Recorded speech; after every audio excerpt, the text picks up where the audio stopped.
नमस्कार बच्चों, आज हम पढ़ेंगे परिमेय संख्या। तो परिमेय संख्याओं से पहले हमें अन्य संख्याओं के बारे में जानना आवश्यक है।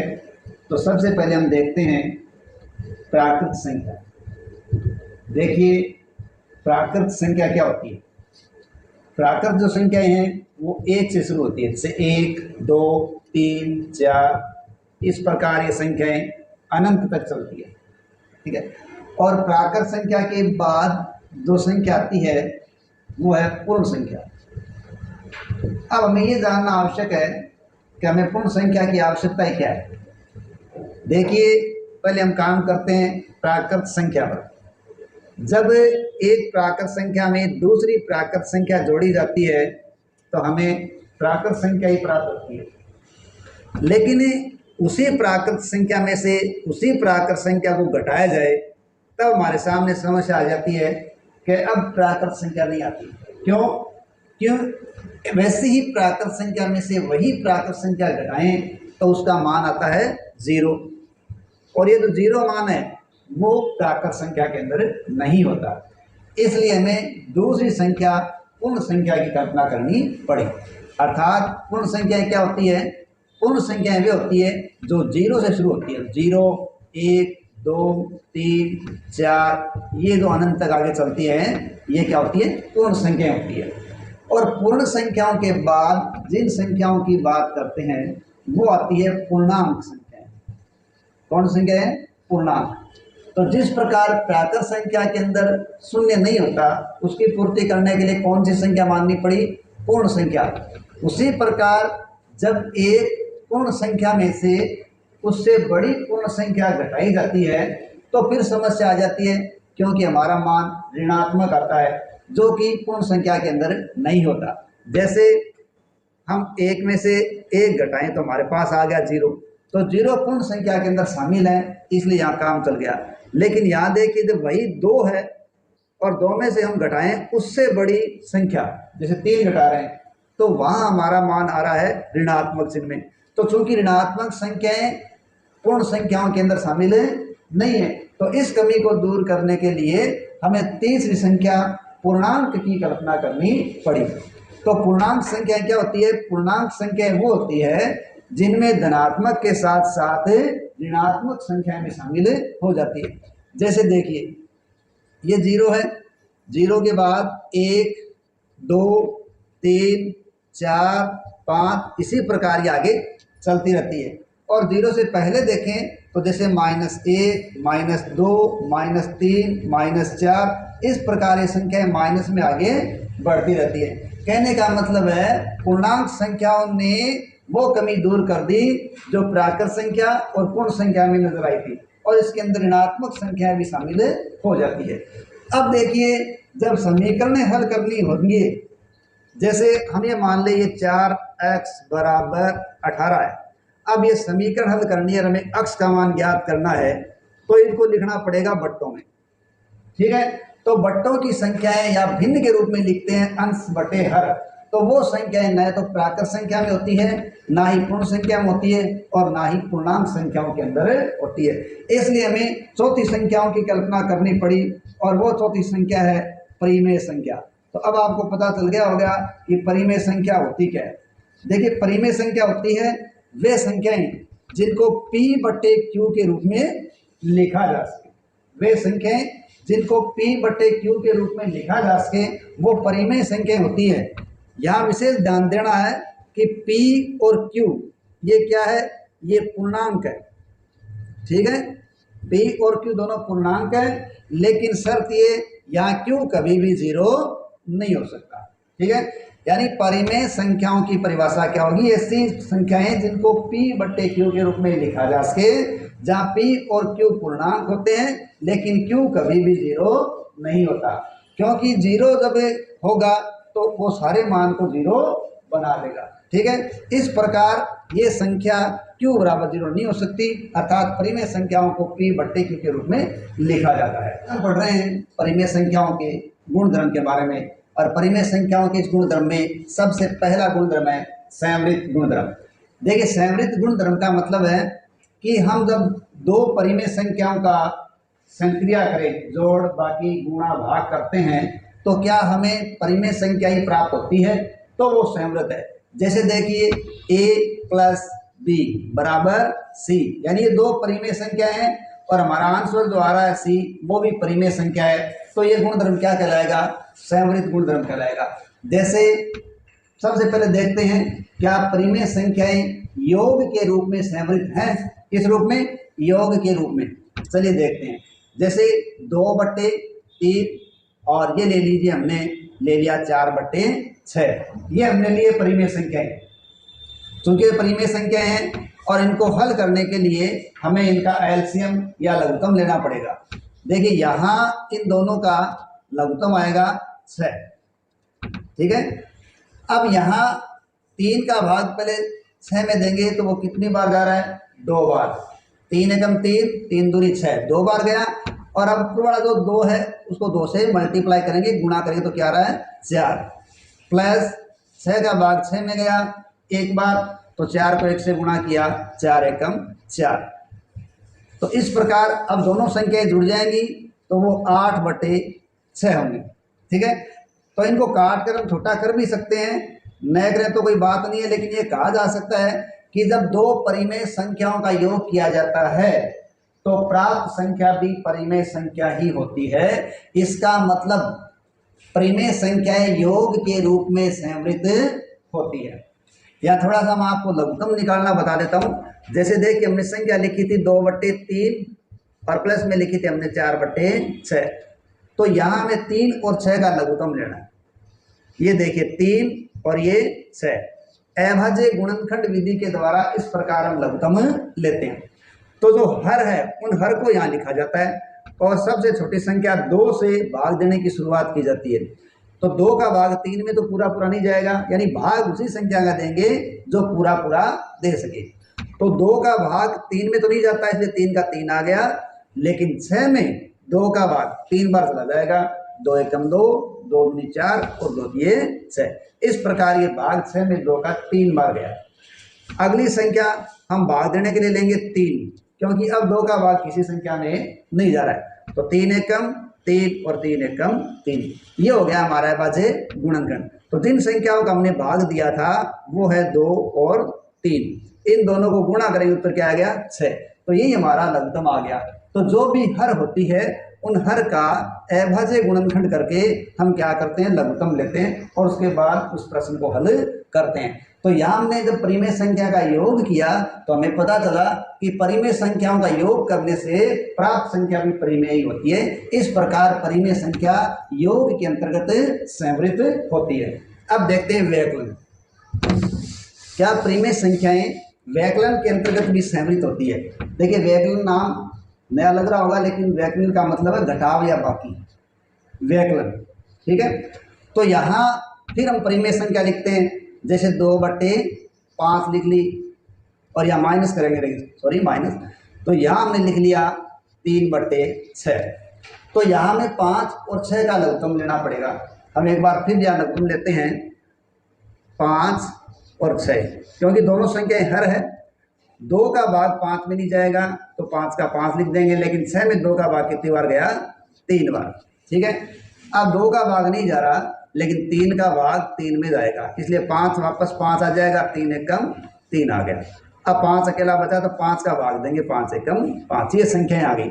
इस प्रकार हमारे पास 2 गुणा 3 और गुणा 5, तो इनको आपस में गुणा करेंगे, 2 तिया 6 और 6 पंजो 30। तो ये जो संख्या हमने लिखी है उन संख्याओं का जो एलसीएम या लघुत्तम आया वो आ गया 30, ठीक है। यानी हमें देखना है क्या परिमेय संख्याएं व्यकलन के अंतर्गत संवृत होती है। इसका मतलब जब परिमेय संख्या a माइनस करेंगे b तो प्राप्त संख्या होगी c, वो भी परिमेय संख्या होगी। ये देखते हैं क्या ऐसा होता है। लघुत्तम हमारा आया 30। अब देखिए 5 का भाग हम 30 में देंगे, 5 एकम 5, 5 दूनी 10, 5 दिए 15, 5 चौ 20, 5 सम 25, 5 छः 30, 6 बार गया। 6 को हम 2 से गुणा करेंगे तो 6 दूनी 12, ये माइनस का निशान। 6 का भाग अब देंगे हमें 30 में तो वो जाएगा 6 पंजो 30, 5 बार, तो इस 3 को 5 से गुणा कर देंगे, 5 3 15। अब देखिए 12 माइनस 15, तो यहाँ -3/30 आ रहा है, 3/30। इसको अगर यूँ काट के देखें तो 1/10 आएगा। तो ये भी एक परिमेय संख्या है। इसका मतलब परिमेय संख्या व्यकलन के अंतर्गत भी संवृत होती है, अर्थात जब परिमेय संख्याओं का व्यकलन किया जाएगा तो उसका हल भी परिमेय संख्या ही आता है। तो ये व्यकलन के अंतर्गत भी परिमेय संख्या संवृत है। अब देखते हैं गुणा, क्या परिमेय संख्याएं गुणा के रूप में भी संवृत होती हैं? चलिए, यानी जब दो परिमेय संख्याओं का गुणा करेंगे, जैसे मान लीजिए हमने किया a/b गुणा c/d, ये मान लेते हैं, या ये मान लेते हैं हमने पहली संख्या a मान ली, दूसरी b मान ली, तो इसका आंसर आ जाए c। ठीक है, यानी दो गुणा कर रहे हैं अपन दो परिमेय संख्याओं का, और तीसरा c आ रहा है, वो भी परिमेय संख्या आ रही है। तो देखिए जैसे हमने लिखा 1/2 गुणा 3/5, तो अंश को अंश से गुणा करेंगे, हर को हर से गुणा करेंगे, तो 3 एकम 3 और 5 दूनी 10। इसका मतलब जब दो परिमेय संख्याओं को गुणा किया तो उसका हल भी परिमेय संख्या ही आता है। इसका मतलब परिमेय संख्याएं गुणा के रूप में भी संवृत होती हैं। अब बचता है भाग। ठीक है, क्या परिमेय संख्याएं भाग के अंतर्गत भी संवृत होती हैं? तो हम दो परिमेय संख्या लेते हैं, जैसे हम परिमेय संख्या लेंगे 2/3 और ये करें भाग, और हमने यहाँ लिख दिया 5/6।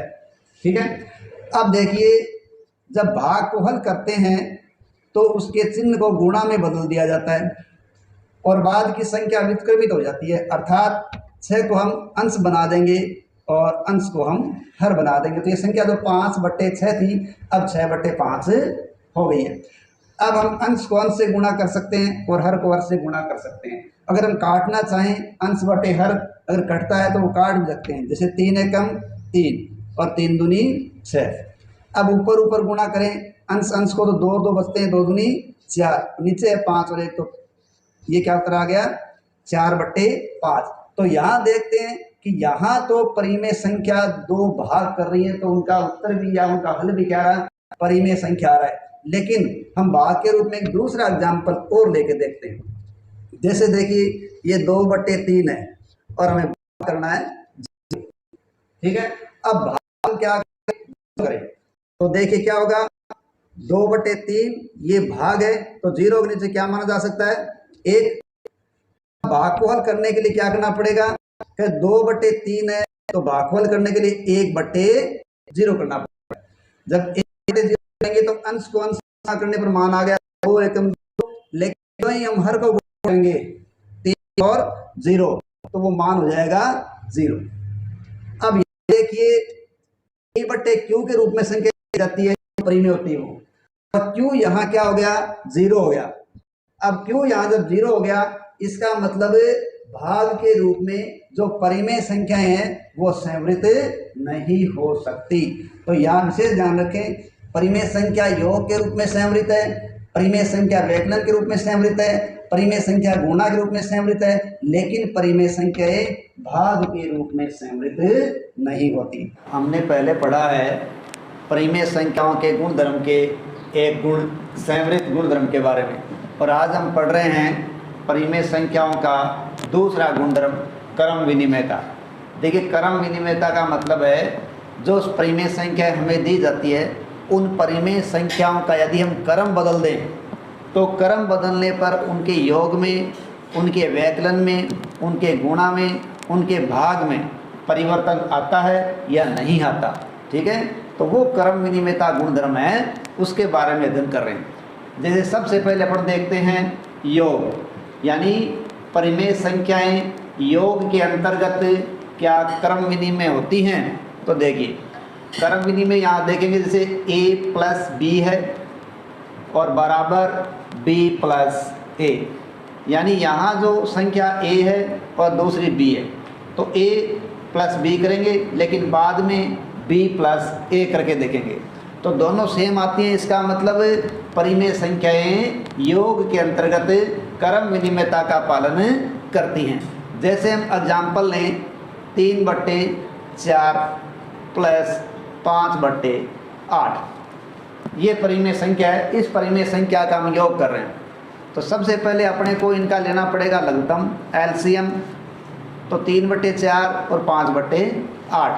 देखिए एलसीएम लेने के लिए जो परिमेय संख्या या जो भिन्न संख्या दी गई है उनके हर को देखा जाता है। यहाँ हर 4 है और यहाँ हर 8 है। तो जो बड़ा हर है यदि उसमें छोटे वाले हर का भाग जा रहा है तो वो बड़ा हर ही उसका एलसीएम या लघुत्तम हो जाता है। इसका मतलब यहाँ लघुत्तम क्या आया 8। अब देखिए 4 का भाग 8 में देंगे, 4 एकम 4, 4 दूनी 8, या यूँ कहीं 4 का भाग 8 में 2 बार जा रहा है।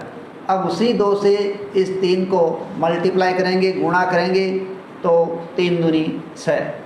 अब देखिए प्लस 8 का भाग 8 में 1 बार जाता है, 5 को हम 1 से गुणा करेंगे तो ये आ गया 5। दोनों को जोड़ते हैं तो हमारा आंसर आ रहा है 11/8, यानी a प्लस b किया गया तो हमारा आंसर आया ये। अब इसी संख्या का हम क्रम बदलते हैं। क्रम बदलने का मतलब ये हो गया कि पहले हमने ले लिया 5/8, ठीक है, प्लस हमने लिया है 3/4, यानी जो संख्या 3/4 a थी वो अब हमने दूसरी तरफ लिख दी है, और b थी वो बाद में लिखी थी वो पहले लिख लिया।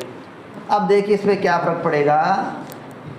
इसका लघुत्तम क्या आएगा 8 एकम 8, 5 से गुणा करेंगे, 5 एकम 5, 4 दूनी 8, 2 से मल्टीप्लाई गुणा करेंगे 6, 11/8। अब देखिए यहाँ ये पता चल रहा है कि परिमेय संख्याएं हैं वो योग के अंतर्गत क्रम विनिमय होती है, ठीक है। परिमेय संख्याएं योग के अंतर्गत क्रम विनिमय होती है, या यूँ कहें क्रम विनिमयता गुणधर्म का पालन करती हैं। नेक्स्ट हम देखते हैं वैकलन के अंतर्गत, ठीक है। क्या परिमेय संख्याएं वैकलन के अंतर्गत भी क्रम विनिमयता गुणधर्म का पालन करती हैं? यह है वैकलन। और इसमें क्या होगा, जहाँ हमारा ये प्लस है वहाँ ये माइनस हो जाएगा और ये माइनस हो जाएगा, ठीक है। अब इन्हीं एग्जाम्पल के अंदर जो हमने संख्या ली है उसी एग्जाम्पल को वापस लेते हैं, जैसे 3/4 माइनस 5/8। तो यहाँ वापस हमारा लघुत्तम क्या आएगा 8 आ गया। 4 का भाग यहाँ जाएगा 2 बार, और 2 को 3 से गुणा किया 6, 8 का भाग 8 में 1 बार, 5 को 1 से गुणा किया 5। अब यहाँ देखिए 6 में से 5 जा रहे हैं और हमारा उत्तर आ रहा है 1/8। अब इस संख्या का क्रम बदल रहे हैं। हमारे पहली संख्या जो 3/4 थी वो अब दूसरी संख्या बन रही है, दूसरी 5/8 थी वो पहली संख्या बन रही, यानी हमने इसका क्रम बदल दिया। क्रम बदलने के पश्चात लघुत्तम हमारा वही आएगा 8। यह देखिए 8 एकम 8, और 5 को गुणा किया हमने 5 आ गया। ये माइनस 4 दूनी 8 2 बार गया, और यहाँ इसको हम 2 से गुणा करेंगे तो आएगा 6। अब देखिए पहले हमारे पास 6 में से 5 जा रहे थे तो 1 बच रहा था, उत्तर आया था 1/8। लेकिन इस बार क्या हो रहा है, 5 में से 6 जा रहे हैं तो हमें पता है हमारा आंसर आएगा -1/8। इस प्रकार दोनों के जो हल हैं वो अलग अलग हैं। तो हम क्या कहेंगे कि परिमेय संख्याएं वैकलन के अंतर्गत क्रम विनिमयता नियम का पालन नहीं करती, या यूँ कहें परिमेय संख्याएं वैकलन के अंतर्गत क्रम विनिमय नहीं होती है। तीसरा हम इसमें लेंगे गुणा। क्या परिमेय संख्याएं गुणा के अंतर्गत क्रम विनिमय होती हैं? जैसे a इंटू बी और b इंटू ए, ठीक है। तो हमारी संख्या 3/4 गुणा 5/8। अब यहाँ देखिए अंश को अंश से गुणा करें और हर को हर से गुणा करें। ये तब होता है जब कोई संख्या अंश और हर एक दूसरे को काट नहीं रही। यहाँ कोई भी संख्या एक दूसरे को नहीं काट रही है, इसलिए सीधा मल्टीप्लाई करेंगे, गुणा करेंगे। 5 को 3 से गुणा करने पर आ गया 15, और 8 को 4 से गुणा करने पर आ गया 32, ठीक है। तो हमारा यहाँ हल क्या हुआ 15/32। अब इसका क्रम बदलते हैं, 5/8 और 3/8। 4। क्रम बदल दिया हमने, तो अभी 5 को 3 से मल्टीप्लाई किया है और 8 को 4 से, 15/32। इसका मतलब यदि हमने परिमेय संख्याओं में क्रम बदल दिया और गुणा किया तो हल पर कोई प्रभाव नहीं पड़ा। इसका मतलब परिमेय संख्याएं गुणा के अंतर्गत क्रम विनिमयता नियम का पालन करती हैं।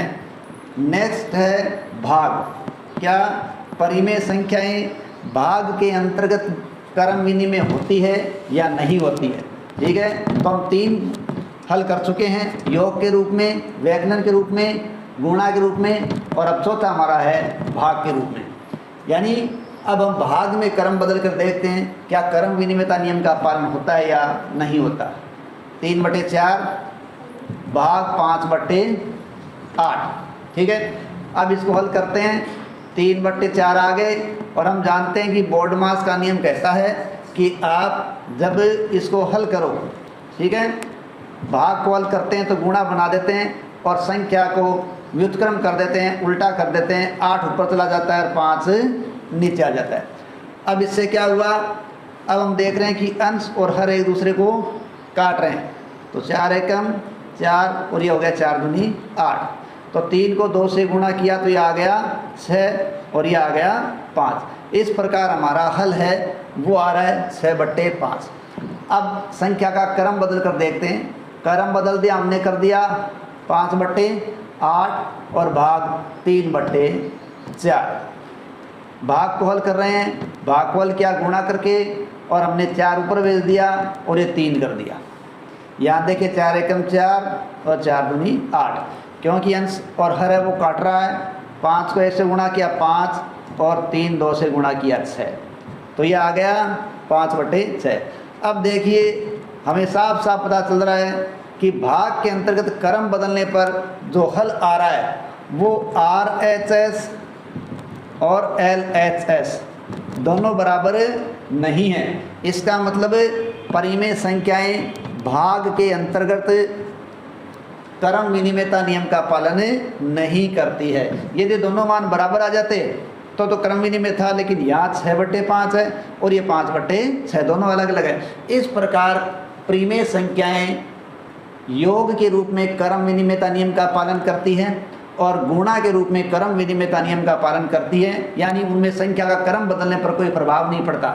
लेकिन वे व्याकलन और भाग के अंतर्गत परिमेय संख्याएं क्रम विनिमय नियम का पालन नहीं करती, क्योंकि उनका क्रम बदलने पर व्याकलन और भाग दोनों के हल प्रभावित हो जाते हैं। साहचर्यता, तो परिमेय संख्याओं के गुणधर्म में अब कर रहे हैं साहचर्यता गुणधर्म। देखिए साहचर्यता गुणधर्म का मतलब क्या होता है कि हमारे पास परिमेय संख्याएं 2 से अधिक, जैसे 3 है, इन 3 परिमेय संख्याओं में एक संख्या A, एक संख्या B और एक संख्या C, इस प्रकार 3 संख्याएं।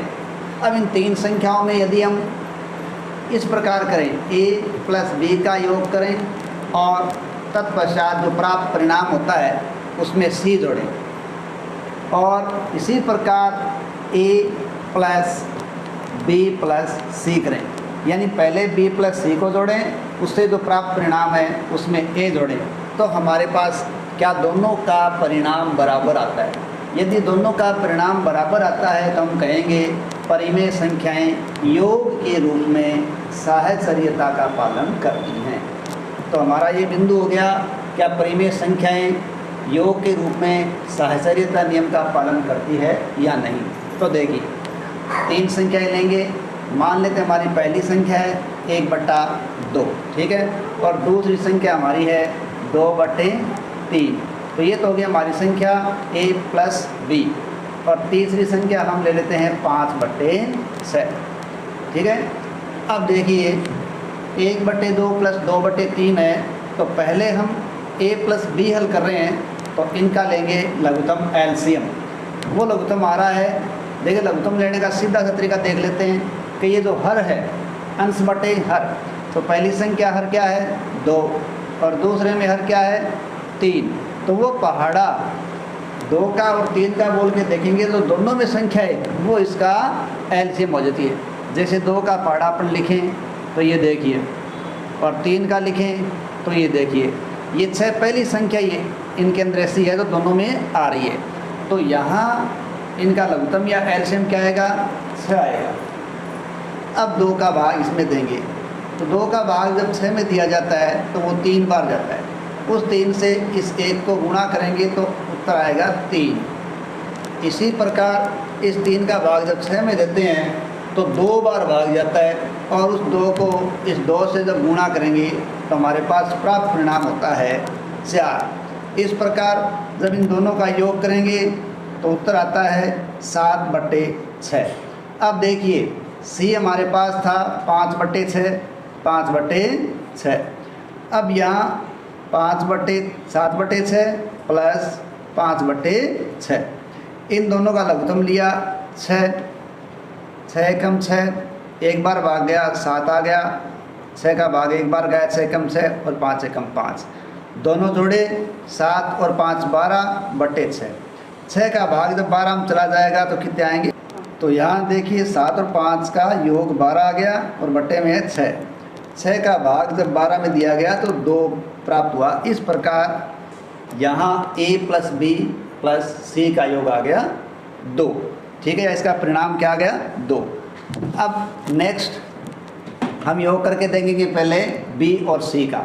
तो यहाँ a का मान हमारे पास हो गया 1/2 प्लस b का मान है 2/3 और प्लस 5/6, ये मान है किसका, c का। तो यहाँ देखिए 1/2 और यहाँ पहले हम एलसीएम या लघुत्तम लेंगे। हर है हमारे पास 3 और 6 में देख रहे हैं 3 का भाग भी चला जाएगा और 6 का चला जाएगा, ये हमारे पास लघुत्तम या एलसीएम आ गया 6।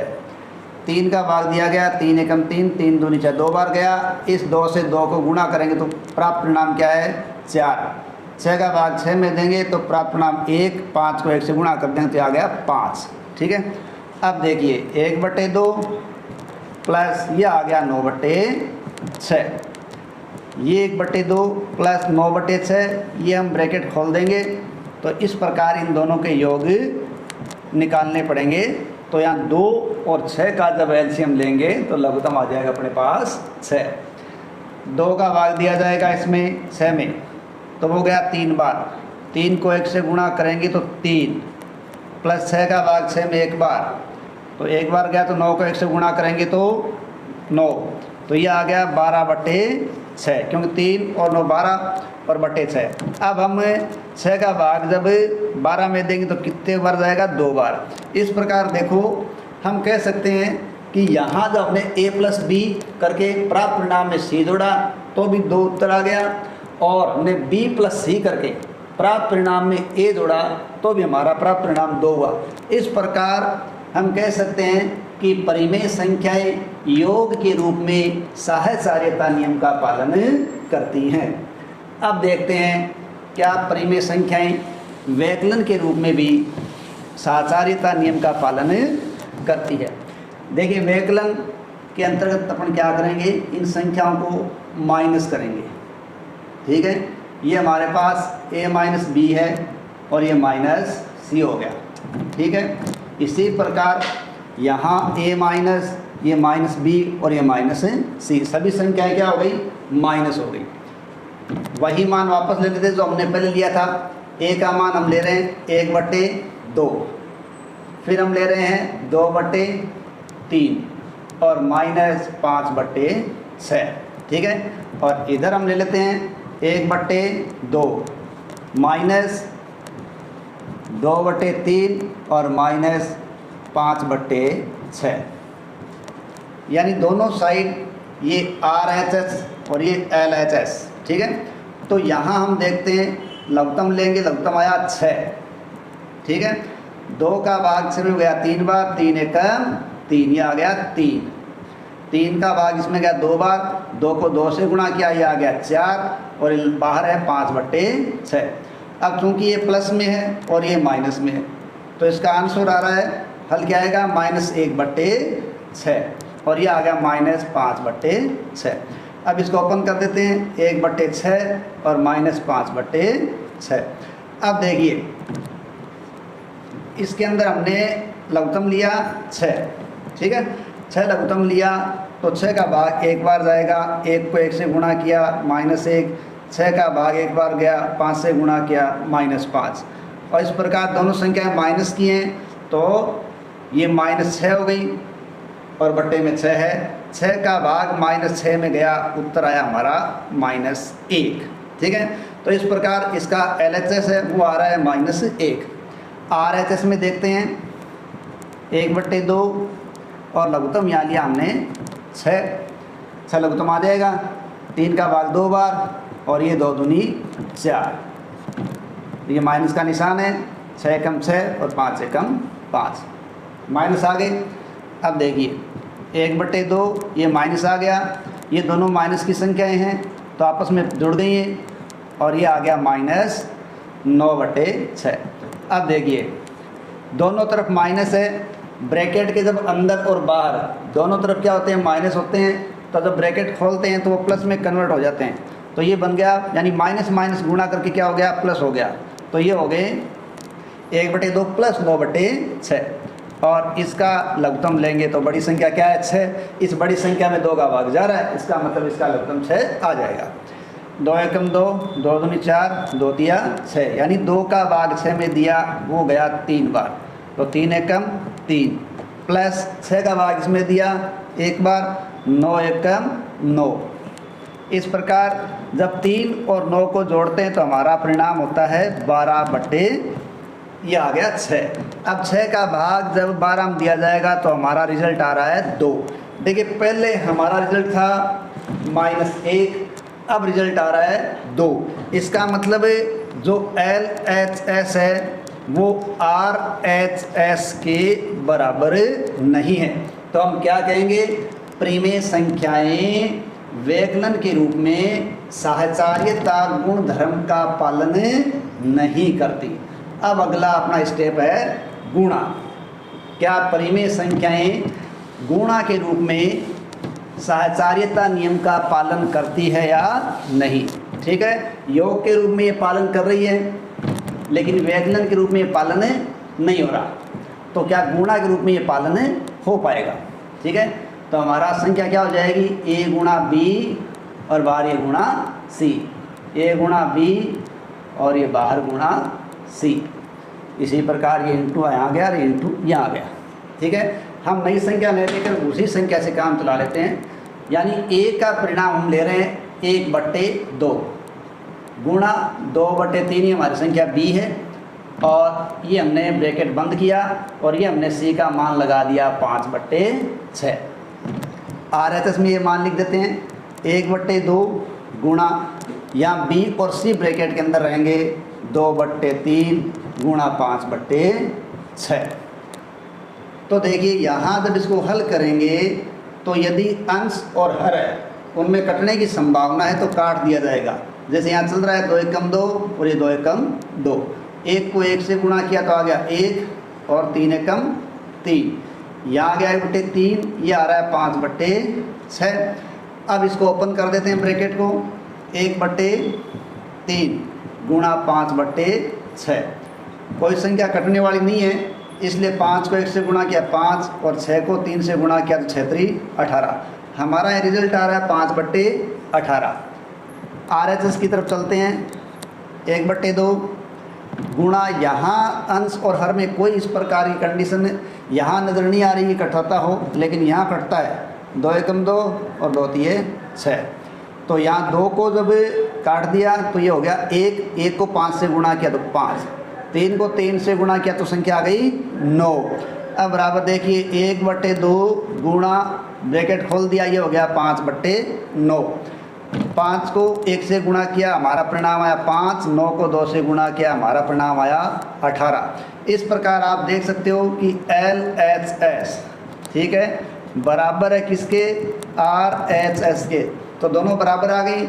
इसका मतलब हम कह सकते हैं परिमेय संख्याएं गुणा के रूप में साहचर्यता गुण धर्म का पालन करती हैं। यानी योग के रूप में भी ये साहचर्यता गुण धर्म का पालन कर रही है और गुणा के रूप में भी साहचर्यता गुण धर्म का पालन कर रही है।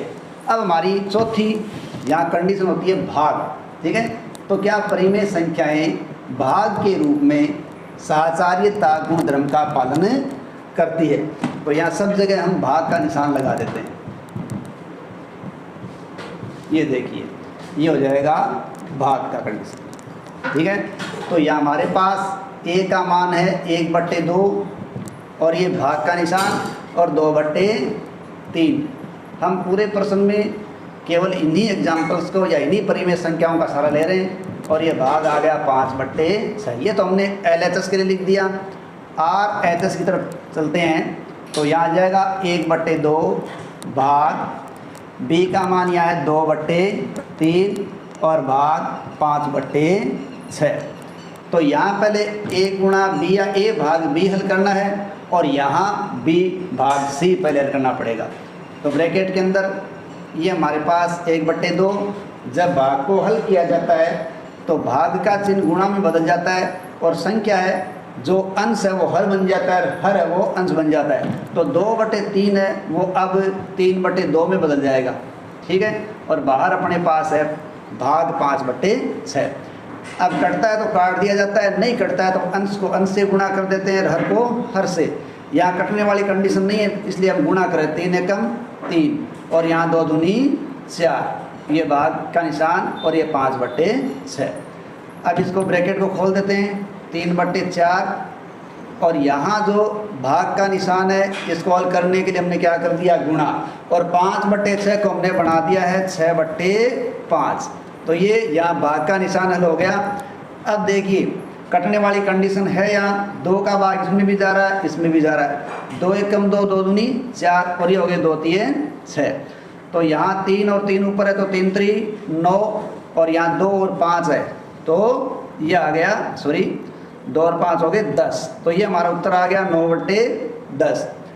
अब RHS की तरफ देखते हैं, 1/2 भाग हो गया, 2/3 भागफल के गुणा बना दिया, संख्या पलट के ऊपर चली जाएगी 6 तो और 5 नीचे आ जाएगा। अब यहाँ कटने वाली कंडीशन देख लेते हैं अपन, ठीक है। 3 एकम 3 और 3 दूनी 6, ये कट रहा है। अब 2 को 2 से गुणा कर देंगे, 2 दूनी 4 और नीचे 5 एकम 5 आ गया।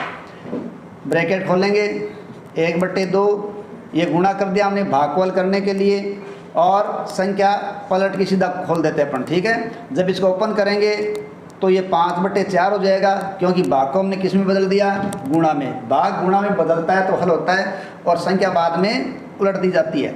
अब 5 को 1 से गुणा कर दो, 5 एकम 5, 4 को 2 से गुणा कर दो, 5 दूनी 8। तो पहला हमारा परिणाम प्राप्त हुआ था 9/10, अब हुआ है 5/8। तो हम कह सकते हैं कि यहाँ LHS और RHS दोनों बराबर नहीं है। इसका मतलब परिमेय संख्याएं साहचर्यता के रूप में भाग गुण धर्म का पालन नहीं करती हैं, ठीक है। तो यहाँ परिमेय संख्याएं साहचर्यता के रूप में योग और गुणा तक तो साहचर्य नियम का पालन करेंगी, लेकिन व्यकलन और भाग के समय साहचर्य नियम का पालन परिमेय संख्याएं नहीं करती हैं। आशा है आपको समझ आ गया होगा। इस वीडियो को दोबारा देख के और अधिक समझने का प्रयास करें। धन्यवाद। निम्नलिखित में से गुणन के अंतर्गत उपयोग किए गए गुण धर्म का नाम लिखिए। अपने को यहाँ 3 ये प्रश्न दिए गए हैं। अब इसमें तीनों में गुणा है तो किस प्रश्न में गुणा के किस नियम का इस्तेमाल हुआ है ये अपने को देखना है। देखिए यहाँ है -4/5 गुणा 1 से इसको गुणा किया गया बराबर 1 गुणा -4/5 बराबर उत्तर आ रहा है -4/5। देखिए जब किसी संख्या को 1 से गुणा किया जाता है तो उस संख्या के गुणन पर कोई फर्क नहीं पड़ता और ये जो गुणा का नियम है उसे हम गुणात्मक तत्समक नियम कहते हैं। कौन सा नियम है? ये गुणात्मक तत्समक का नियम है। जब 1 से गुणा किया जाता है और फल पर कोई फर्क नहीं पड़ता है।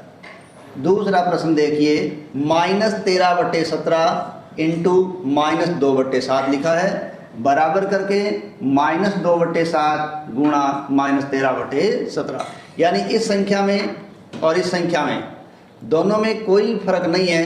फर्क इतना ही है कि यहाँ -13/17 पहले है और यहाँ -13/17 बाद में है। ठीक है, यानी कहने का मतलब है दूसरा स्टेप है -2/7, उसका क्रम बदल दिया गया है। ठीक है, तो इस प्रकार जब क्रम बदल दिया जाता है तो उस नियम को कहते हैं गुणात्मक क्रम विनिमयता।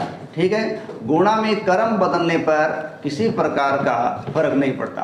ठीक है, तो ये आ गया गुणात्मक क्रम विनिमयता का नियम दूसरे प्रश्न में लागू हो रहा है। तीसरे में -19/29 गुणा 29/-19। देखिए, जब किसी संख्या को उसके प्रतिलोम से ही गुणा किया जाता है तो वहाँ संख्या क्या होती है, वापस में कट जाती है। ठीक है, और कटने पर आंसर आ जाता है 1। जब प्रश्न में इस प्रकार आंसर आता है तो उसे कहते हैं गुणात्मक प्रतिलोम। यानी ये तीसरा नियम गुणात्मक प्रतिलोम का है, जिसमें पहली संख्या का दूसरी संख्या प्रतिलोम होती है और उनको आपस में काट देते हैं तो प्लस का 1 उत्तर आता है। तो यहाँ 1 उत्तर आ रहा है, तो ये हो गया गुणात्मक प्रतिलोम का नियम। अगला हमारा प्रश्न है, बताइए कौन से गुण धर्म की सहायता से आप 1/3 गुणा 6 गुणा 4/3 को 1/3 गुणा 6 गुणा 4/3 के रूप में अभिकलन करते हैं। देखिए, यहाँ जिन संख्या को पहले गुणा किया गया है उन्हीं संख्या को बाद में गुणा किया गया है। बस फर्क इतना है, पहले 1/3 बाहर था और 6 को 4/3 से पहले गुणा किया गया, जबकि आगे वाले में 1/3 को पहले 6 से गुणा कर दिया, 4/3 को बाहर किया गया। तो इस प्रकार जब जगह बदल के अंदर और बाहर की स्थिति लाते हैं तो वो सहचारिता का नियम कहलाता है। क्या कहलाता है? सहचारिता का नियम। देखिए, सहचारिता के नियम के अनुसार गुणा को पहले किसी भी संख्या से गुणा कर दीजिए, वो फर्क नहीं पड़ेगा, आंसर उसका एक ही आएगा। तो ये सहचारिता का